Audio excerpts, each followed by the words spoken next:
The gang hit that took down Johannesburg's top cop in Westbury. Chapter 1: The Deadly Ambush. The evening of September 24, 2023 started like any other for anti-gang unit officer Dalmain Morris. As the sun set over Westbury, he sat outside a small home on Jacaranda Court Street, pen in hand, taking a witness statement. The man in front of him was visibly nervous.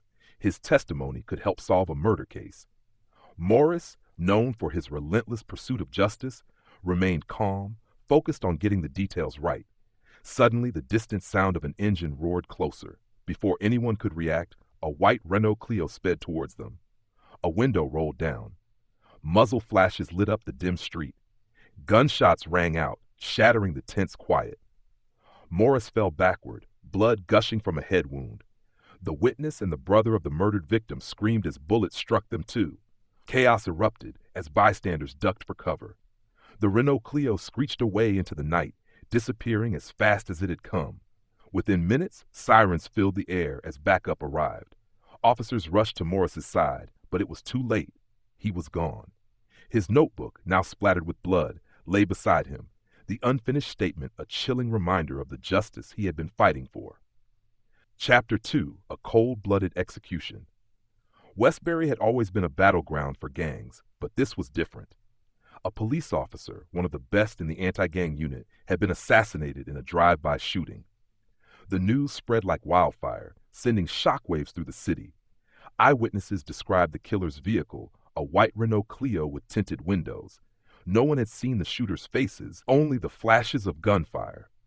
The attack had been swift and precise, a professional hit. Morris had been their target, but they didn't care about collateral damage. The witness and the victim's brother, both injured, were rushed to the hospital under police protection. Doctors fought to save their lives while investigators scrambled to piece together what had happened. Senior officers gathered at the crime scene, staring at the blood-stained pavement. This wasn't random, one muttered. They wanted him dead. Gang retaliation? A warning? Or was Morris getting too close to something dangerous? One thing was clear: Westbury's criminal underworld had declared war on law enforcement. The hunt for the killers began immediately. But in a community where fear ruled, would anyone dare to speak up? Chapter 3: The First Arrest. The investigation moved quickly, driven by public outrage and police determination. Tips started trickling in. Informants, fearing for their own lives, whispered about a hit ordered by one of Westbury's most feared gang leaders. Surveillance footage placed the white Renault Clio near the crime scene minutes before the shooting. Then came the breakthrough. Police arrested a man with suspected links to the killing. The suspect, whose identity was withheld, was taken in for questioning at an undisclosed location. Officers grilled him for hours, demanding answers. He denied everything, but inconsistencies in his story raised red flags. Investigators pressed harder. Who was in the car? Who ordered the hit? The suspect's silence was expected. Snitching in Westbury meant a death sentence. But police weren't giving up. With or without his cooperation, they were closing in on the killers.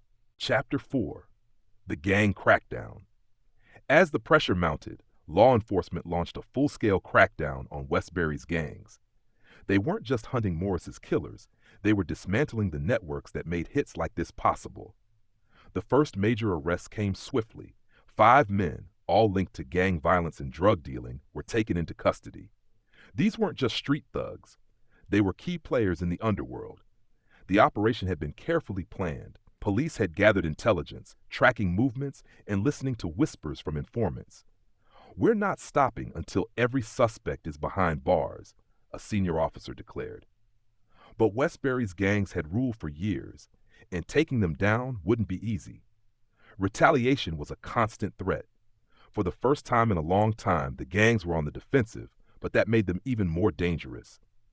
Would this crackdown bring justice for Morris, or was it just the beginning of another deadly war? Chapter 5: A Dangerous Discovery. The arrests led police to a flat on Duplessis Street, a known gang hideout deep in the heart of Westbury.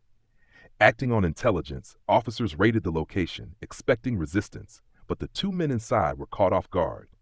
Scattered across a table were dozens of plastic bags filled with Mandrax tablets and cocaine, a clear indication of the gang's drug operations. As officers secured the scene, one detective opened a drawer and found something far more chilling: handwritten notes listing names, addresses, and potential targets. At the very top of the list was Dalmain Morris. His murder hadn't been random. It was an execution, planned with precision. The discovery shifted the entire investigation. Morris had been targeted because he was getting too close to something big. The suspects refused to speak, while smirking even as they were cuffed and dragged out of the flat. It was a game to them, but for the police, it was personal now. Outside, the neighborhood was eerily silent, the usual gang lookouts nowhere to be seen. Fear had settled in. People knew that the police were closing in, but they also knew that retaliation could come at any moment. With this new evidence, the case had transformed from a cop killing to an all-out war against organized crime. Chapter 6: The Trail Leads to More Murders. As detectives dug deeper, they realized that Morris's murder was just one piece of a much larger puzzle. One of the suspects arrested in Duplessis Street had ties to a July 14, 2023 shooting that had remained unsolved. The victim, a 28-year-old man, had been gunned down execution style, and now police suspected it was the same gang that had orchestrated Morris's killing. Following a new lead, officers tracked another suspect to a block of flats in Steidler Street. Armed and dangerous, the man tried to slip out through the back, but tactical officers were already in place. They stormed the apartment, pinning him down before he could even reach for his weapon. His arrest was a significant breakthrough. He was directly linked to multiple gang killings in the area. Interrogations revealed that Westbury's most violent gang had been carrying out murders for months, eliminating rivals and silencing anyone who stood in their way. Morris had been dangerously close to exposing them, which is why they couldn't let him live.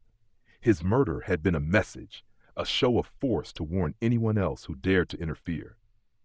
But instead of scaring the police away, it had only made them more determined. The final suspect falls. The last suspect had gone into hiding, but there was nowhere far enough to run. Investigators tracked him down in Pimville, Soweto, where he had been laying low for weeks, thinking he had escaped the dragnet. Acting on a tip-off, police surrounded his safe house just before dawn, ensuring there was no way out. With guns drawn, officers stormed the building, finding him asleep in a back room. As he was yanked from the bed and shoved to the ground, he didn't fight. He knew it was over.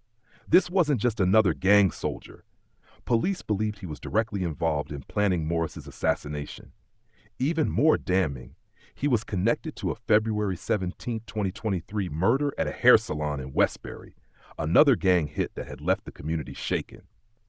The suspect was taken into custody, but the battle was far from over.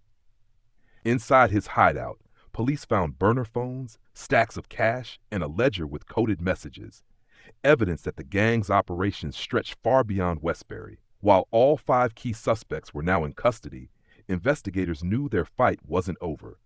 Gangs didn't just vanish overnight, and those still on the streets were already plotting their next move.